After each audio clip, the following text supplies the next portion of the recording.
2012 या 13, मुझे exactly year याद नहीं है, पर तब मैंने एक ऐसी चीज़ खरीदी जिसे मैं बचपन से ही जुड़ी हुई थी।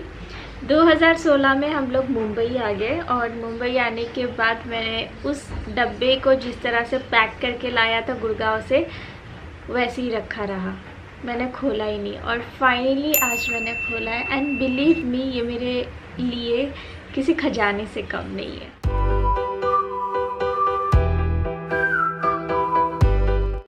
वैसे आपको क्या लगता है कि वो खजाना क्या होगा? मुझे कमेंट करके बता दीजिए क्विकली। मैं 5 सेकंड का आप सभी को समय देती हूँ और उस दौरान आप कमेंट करके बता सकते हैं और उसके बाद में तो मैं आपको बताने ही वाली हूँ, तो प्लीज़ आगे मत करिएगा और सोचिएगा कि क्या हो सकता है। 1 2 3 4 5। बताया कि नहीं बताया तो चलिए मैं ही बता देती हूँ। तो ये देखिए, इस चीज़ को मैं बता रही थी आपको, उषा की ये स्विंग मशीन है जानो, और काफ़ी हल्की फुल्की है। और ये देखिए पैकर्स एंड मूवर्स का स्टिकर भी अभी तक इस पर लगा था, आज सुबह मैंने इसे काटा है। और यहाँ पर प्राइस भी लिखी है 3990, ठीक है। और स्वी लाइट डिलक्स इतना ही लिखा है और मैं बहुत अच्छे से इसे पैक करके लाई थी, ठीक है। तो अभी तो मैंने इसमें से निकाल लिया है, तो मैं इसकी बात कर रही थी। तो बचपन की कुछ चीज़ें ना कुछ उम्र के बाद हमें पूरी तरह से याद रहती है ना। तो मैं 1st स्टैंडर्ड में थी, तब मेरे मम्मी ने ना स्विंग मशीन खरीदी थी और सीमेंस की खरीदी थी या उषा की थी, सीमेंस की थी शायद। और मम्मी ने एकदम एडवांस वाली खरीदी थी जिसमें एम्ब्रॉयडरी हो सकती है, पीको हो सकता है, मतलब जो नॉर्मल मशीन्स आती थी उसमें सिर्फ सिलाई होती थी, पर इसमें सब कुछ होता था। ये बहुत सारे फंक्शन के साथ थी और मम्मी तब से मतलब मशीन चलाती थी। मम्मी को स्टिचिंग ऐसे नहीं आती थी, ब्लाउज़ वगैरह सिलना वगैरह नहीं आता था और अभी भी नहीं आता, पर मम्मी को फॉल बीडिंग आता था और जो नॉर्मल काम होता है जैसे सिलना वगैरह, जो फटा फुटा वो सब सिल लेती थी। पर मम्मी ने बहुत ही चाव से, बहुत ही मतलब शौक़ से वो मशीन खरीदी थी। तो मेरा काफ़ी बचपन उस मशीन के साथ गया है कि मम्मी जब भी फॉल बीडिंग करती थी तो मम्मी को धागा मैचिंग करवा कर देना, फॉल मैचिंग करवा कर देना, मुझे बहुत मज़ा आती थी ये सारी चीज़ों में।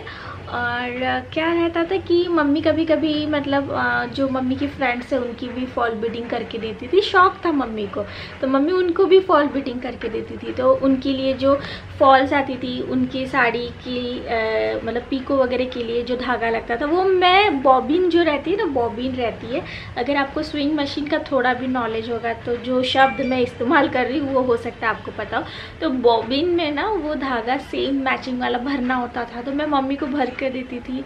मैं तब 3rd स्टैंडर्ड में थी, यस। तो 1st एंड 2nd में तो मम्मी बहुत ज़्यादा नहीं करती थी, पर 3rd स्टैंडर्ड तक मम्मी ने बहुत ज़्यादा फॉल पिको का काम करना चालू कर दिया था। मतलब ऐसे ही, ऐसा मतलब कोई प्रॉब्लम नहीं थी फाइनेंशियल, पर मम्मी को अच्छा लगता था। तो मम्मी सोचती थी घर बैठे बैठे ऐसा कुछ कर लो तो चलो अच्छा है, मशीन का भी काम हो जाएगा, मेरा भी शौक़ पूरा हो जाएगा सिलने सिलाने का। तो मम्मी ने ये सारी चीज़ें चालू की थी। और जब मेरी शादी हुई ना तो मुझे भी एक वो मन में था कि मैं भी स्विंग मशीन खरीदूँ। स्विंग मशीन तो घर में होनी चाहिए, जिस तरह से हमारे घर में वॉशिंग मशीन होती है, माइक्रोवेव होते हैं, ये सारी चीज़ें हमें बहुत इसेंशियल लगती है, उसी तरह से हम लोग स्विंग मशीन को इतना ज़्यादा इसेंशियल नहीं समझते। तो मेरे दिमाग में था कि मैं ख़रीदूँगी एंड मुझे ऐसा लगता था कि बड़ी सी नहीं खरीदूँगी क्योंकि इतना बड़ी क्या करूँगी मैं छोटी सी खरीदूँगी। और जब मुझे उषा जानो के बारे में पता चला था तो मैंने इसके लिए ऑर्डर प्लेस किया था। मैंने सुबह ऑर्डर प्लेस किया था और शाम के 5 बजे तक मुझे ये रिसीव भी हो गई थी, क्योंकि गुड़गांव में ही इसका हेड क्वार्टर था या कंपनी था, मुझे कुछ याद नहीं है, पर गुड़गांव में कुछ तो इम्पोर्टेंट था इसका, जिसकी वजह से मुझे उसी दिन ये मशीन मिल गई थी। एंड मैंने अनिका के लिए फिर एक लहंगा बनाया था, बहुत सारे बैग्स बनाए थे। But then I started blogging, मैंने वेबसाइट चालू कर दी थी अपनी beautifulhameshablog.com। तो ये सारी जो चीज़ें थी ना, शौक़ मेरा पीछे चला गया। अब इतने सालों बाद, मुंबई आने के बाद भी मैंने ये डब्बा खोला नहीं था, तो इतने सालों बाद जब मुझे ज़रूरत पड़ी कि यार टेलर वगैरह के पास मैं अभी जा नहीं सकती, तो मैंने फाइनली इस मशीन को निकाल लिया है और मैं अभी आपको दिखाने के लिए बहुत ज़्यादा एक्साइटेड हूँ। ये देखिए, मैंने मशीन में थोड़ी सी सिलाई भी की है, मैंने देखी कि मशीन अच्छे से चल रही है कि नहीं। एंड आप देख सकते हैं कितना nice, fine and clean stitching हुई है, तो मशीन बहुत अच्छे से चल रही है। Let me show you guys, बहुत ही प्यारी सी है। तो ये देखिए, ये है मेरी उषा की सिव लाइट डिलक्स और काफ़ी हल्की फुल्की। ये देखिए, मैं अपने हाथों से उठा सकती हूँ एक हाथ से और कुछ इस तरह से दिखती है। बहुत आसान है इसे यूज़ करना। इधर एक छोटा सा ड्रॉर भी है जिसमें एक बॉबिन रखी है और बस धागा यहाँ से आपको लेना होता है, ऐसे ऐसे सेटिंग करनी होती है। तो जैसे मैंने जो सेटिंग कर रखी है, ये मैं हिलाती नहीं हूँ जनरली। मैंने 4 साल पहले जो सेटिंग की थी वही है, मैंने इसे हिलाया ही नहीं। और यहाँ पर सुई होती है, ये देखिए इधर से ऊपर नीचे होता है और यहाँ से इसे प्लग इन करना पड़ता है। और ये इसका पैडल है और ये रिवर्स स्टिचिंग के लिए होता है। सो ये बहुत बेसिक है और इसमें ये सारे स्टिचेस हो जाते हैं जो आप यहाँ पर देख सकते हैं। ये सारे स्टिचेस हो जाते हैं, आपको बस इसको सेट करना पड़ता है। और यहाँ पर आपको सिलाई का कुछ और भी रहता है, यार मुझे याद नहीं आ रहा है, तो ये नंबर सेट करना रहता है। तो ये है, मैं थोड़ी सी आपको स्टिचिंग करके दिखाऊंगी क्योंकि बहुत ही प्यारी सी मशीन है, तो बहुत मतलब मज़ा आता है इसे इस्तेमाल करने में। अच्छा, आपके पास भी कोई मशीन है क्या, मुझे बताइएगा, और अगर है तो कौन सी है, क्योंकि मुझे ना मशीन बहुत प्यारी है। मैंने आई थिंक आज तक अपने व्लॉग्स में ये चीज़ खुलकर नहीं बताई, बट मुझे ना मशीन ऐसी चीज़ लगती है कि हाँ होनी चाहिए। मैंने बहुत गलतियाँ की है इन 4 सालों में कि मैंने इन सारी चीज़ों को निकाला तक नहीं, और आज निकाल रही हूँ जब मुझे बहुत ज़्यादा इसकी ज़रूरत पड़ी तब। नहीं तो मैंने इन 4 सालों में सच में इन सारी चीज़ों को अंदर ही रख दिया। बहुत मतलब लाइफ में ऐसी ऐसी चीज़ें होती है जिसके लिए पछतावा होता है, तो उनमें से एक पछतावा ये भी है मेरे लाइफ में। तो चलिए मैं थोड़ा सा स्टिच करके आपको ज़रूर दिखाऊंगी। और अब मैं मेरे जो भी ब्लाउजेस मैंने मंगवाए थे, आपको याद है 5-6 महीने पहले, तो उन सबको आल्टर इसी पर करने वाली हूँ। इनफैक्ट मैंने एक ब्लाउज़ कर भी दिया है आल्टर, तो मैं आपको बाद में दिखाऊंगी। But let me show you कि ये स्टिच कैसे करता है। तो मैं अभी इसे ज़मीन पर ही लेकर बैठ रही हूँ, मैं कहीं टेबल पर नहीं बैठ रही हूँ। और ये जो होता है इसे ऊपर करना रहता है एंड देन इसके नीचे कपड़ा लगाना रहता है। धागा वगैरह मैं ऑलरेडी लगा चुकी हूँ, बॉबिन में धागा है, ऊपर से धागा है, सब कुछ धागा है। एंड बस इसे ऐसे गिराना होता है और फिर क्या, ये जो पैडल है ये इस पर एक पैर रखना होता है, ठीक है। और इस मशीन को पहले मैं ऑन कर दूँ, ऑन हो गई है। अब मैं इसे पैडल करती हूँ, बस। ओहो, धागा निकल गया है, धागा शायद अंदर तक गया नहीं था। इस धागे को मैं डालूंगी, तो धागा डल चुका है।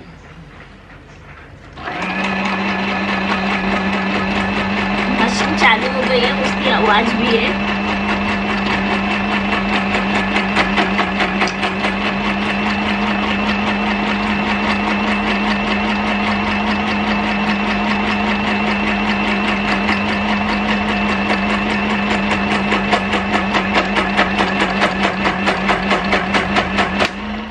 अच्छा, इसे जब मैं इस्तेमाल करती हूँ तो मुझे कपड़ा ऐसे खींचना नहीं पड़ता, बस नॉर्मली प्रेस करो, ये कपड़े को लेते जाता है। ये देखिए, कपड़ा आराम से आगे जा रहा है, बस मैं उसे हल्का सा सपोर्ट देती रहती हूँ।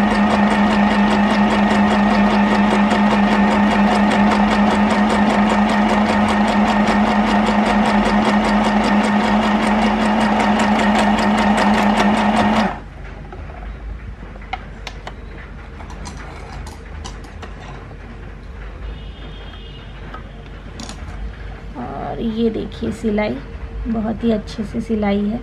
तो बस ये तो मैं इतने सालों बाद इस मशीन को इस्तेमाल कर रही हूँ, तो बस थोड़ा सिल कर देख रही हूँ कि कितनी स्मूथली चल रही है। बट सच में 4 साल बाद खोली है, पर कहीं से भी मुझे ऑयलिंग वगैरह की इसको ज़रूरत ही नहीं पड़ी। इतनी अच्छे से ये चल गई कि मुझे भरोसा ही नहीं हो रहा था। मुझे पूरा जैसे फील हो रहा था कि जब मैं इसे निकालूंगी तब तक तो ये मतलब ख़राब हो चुकी रहेगी, पूरे इसके पुर्जे वगैरह टाइट हो चुके रहेंगे, तो ये कहाँ काम करेगी। तो उस चक्कर में मैंने और भी इसे खोला नहीं था। बट बहुत खुश हूँ कि खोलने के बाद देखा कि ये देखिए मैं इतनी सिलाई कर चुकी हूँ, लाइक ऐसे ही खींच कर अपना सिल रही हूँ, कोई इससे होगा नहीं। बट खुशी हो रही है कि भाई मशीन बढ़िया से चल रही है। बस आज मतलब इतना खुश हूँ ना इस मशीन को लेकर, इतना खुश हूँ कि मैं आपको बता नहीं सकती हूँ। मेरे लिए सच में जैसा फील हो रहा है कि मुझे खजाना मिल गया है। और बीच बीच में ना ये थोड़ा सा धागा तोड़ देती है, पर उसका रीज़न मुझे यही लगता है कि मेरा धागा जो है वो अच्छी क्वालिटी का नहीं है। तो वो अगर अच्छी क्वालिटी का होगा तो वो ऐसे फंसेगा नहीं। आपको कोई मशीन की टिप्स एंड ट्रिक पता है ये वाले तो मुझे बताइएगा। और एटलीस्ट मैं अभी अपने जो भी मतलब चीज़ें सिलनी है वो सिल पाऊँगी। मैं ब्लाउज़ कुर्ती ये सब तो नहीं सिल पाऊँगी, बट बेसिक स्टिचिंग जो है वो कर पाऊँगी। तो फाइनली अब मैं इस ब्लाउज़ को पहन सकती हूँ। मैंने इसे आल्टर करवा दिया है और बहुत अच्छे से हो गया, सिलाई वगैरह भी काफ़ी अच्छे से हो गई है। और मैं आपको मेरे बैक से दिखाना चाहूँगी, अनिका दिखाएगी। ये देखिए पीछे से इसकी डिज़ाइन कुछ ऐसी थी। तो इसे एक्चुअली वाइट साड़ी या प्लेन साड़ी के साथ पहनने के बाद इसकी डिज़ाइन अच्छे से दिख कर आएगी। अभी तो ये मल्टी कलर साड़ी है तो इतना दिख कर नहीं आ रही। फाइनली मेरा ये ब्लाउज रेडी हो गया। ये मम्मी ने सिला है और अब मेरा मास्क सिला है, वो भी पहन कर देखिए। अभी मेरा मास्क सिला जाएगा इधर। नहीं, पहले मैं अपना ट्रायल करूंगी, जो जो मैंने सिले हैं वो ट्रायल कर रही हूँ। हाँ, उसके बाद मास्क। यस, फिर तुम्हारा मास्क।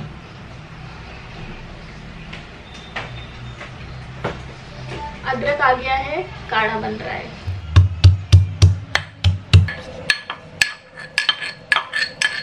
ओके, तो काढ़े में पड़ा है लौंग, दालचीनी, काली मिर्च, अजवाइन, अदरक और अभी गुड़ पड़ेगा क्योंकि बहुत कड़वा हो जाता है ना ये सारी चीज़ें पीने में, तो गुड़ पक्का मैं डालती हूँ।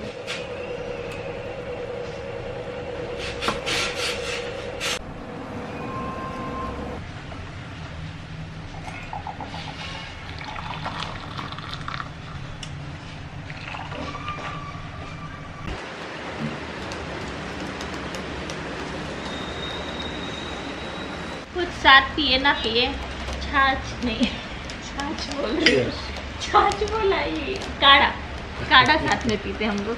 मैं इतना चमक कह रहा हूँ विष्णु भगवान की तरह। देखो मेरे पीछे अलौकिक प्रकाश। मैं डाइवर्ट कर रही थी। देखो ना, आशीर्वाद ले लो, करना ले लो, पहले अपना काढ़ा पी लो। तो समय हो गया है डिनर बनाने का। डिनर में आज थोड़ा सा अलग सा कुछ बना रही हूँ, चलिए दिखा दूँ। तो मैं बना रही हूँ रियल थाई का ये राइस पेपर, और ये फर्स्ट टाइम होगा कि मैं बनाने वाली हूँ। और बहुत पहले मैंने इन्हें लाकर रखा था पर कभी बनाया नहीं था। अच्छा, इसकी यहाँ पर ना सब्जियाँ जो दिखा रहे हैं वो सारी सब्जियाँ मेरे पास नहीं है। मेरे पास सिर्फ लाल और हरी शिमला मिर्च, गाजर वगैरह भी नहीं है। तो मैं अपने क्रिएशन से बनाने वाली हूँ। और ये देखिए, ये है राइस पेपर। टोटल कितने पीस है इसमें देखती हूँ। चलिए बनाते हैं। आपने कभी ट्राई किया है इसे घर पर, मुझे बताना। मैं फर्स्ट टाइम बनाने जा रही हूँ।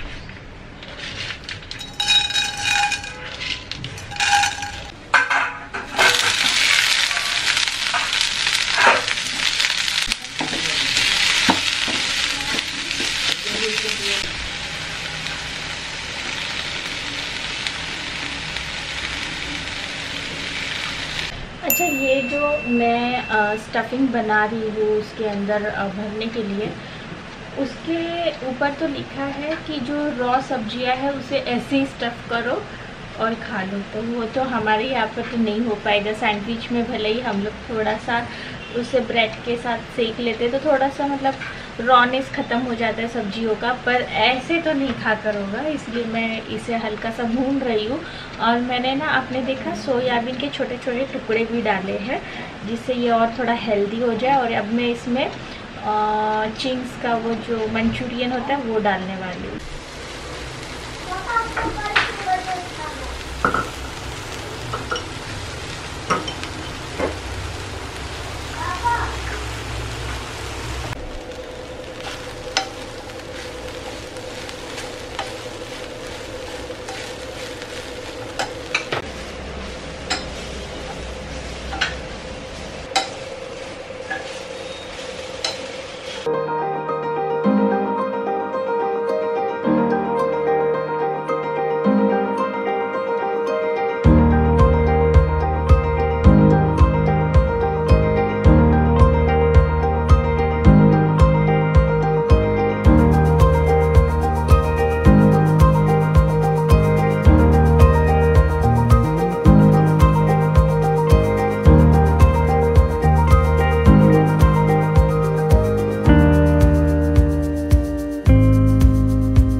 कुछ और इसका बनाया जाए। तो राज ने देखिए पापड़ बना दिया। लो थोड़ा खट्टा खट्टा है। चावल है ना, तो चावल का बहुत अच्छा मतलब पेपर का पापड़ भी बन गया। और ये देखिए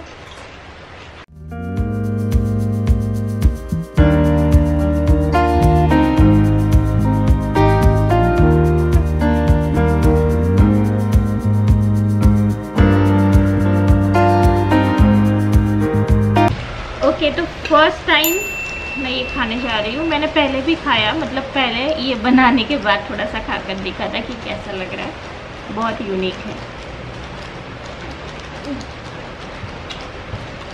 इसका बेस्ट पार्ट बताओ, इसके अंदर आप जितना अच्छा फीलिंग डालेंगे ये उतना ही स्वादिष्ट लगेगा। इसके ऊपर का ये जो राइस का पेपर है ये तो टेस्टी है ही है।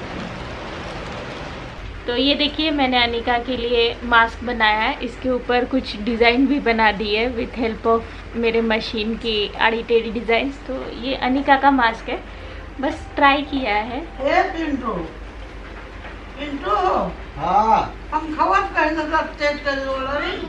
उसी के साथ इतने सारे ब्लाउजेस को मैंने आल्टर कर लिया है और अब मैं पहनकर देखूंगी सबको कि सही से हुए कि नहीं। पहला वाला थोड़ा गड़बड़ा गया था तो फिर उसे उधेड़ कर फिर से मैंने किया, बट आई एम श्योर ये सारे अच्छे से हो गए होंगे। तो अब अच्छा लग रहा है। आपका कुछ है फटा गला कुछ सिलने का?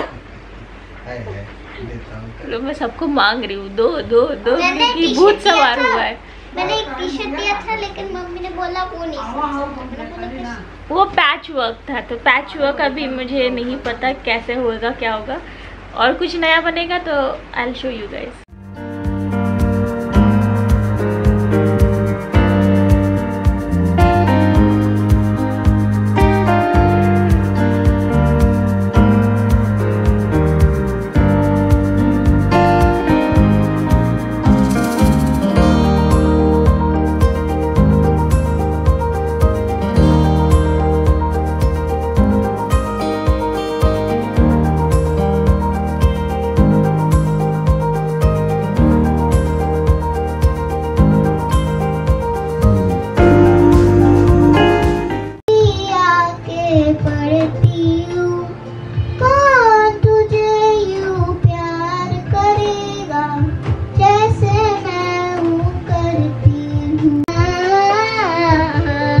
कैरियोके नाइट चल रही है, सैटरडे नाइट। तो बस हम लोगों ने बहुत सारे गाने गा दिए हैं। कल तो संडे फंडे गुरु पूर्णिमा भी है। सो गाइज ये व्लॉग यहीं पर ख़त्म करती हूँ, इससे ज़्यादा कंटिन्यू नहीं करूँगी। फुल डे आज बहुत ज़्यादा सिलाई की है मैंने और मज़ा बहुत आया है। आज इस मशीन ने मुझे जो मतलब एक बोलते ना सुकून वो दिया है ना, वो मम्मी ने मेरे लिए अच्छा गिफ्ट दिया है।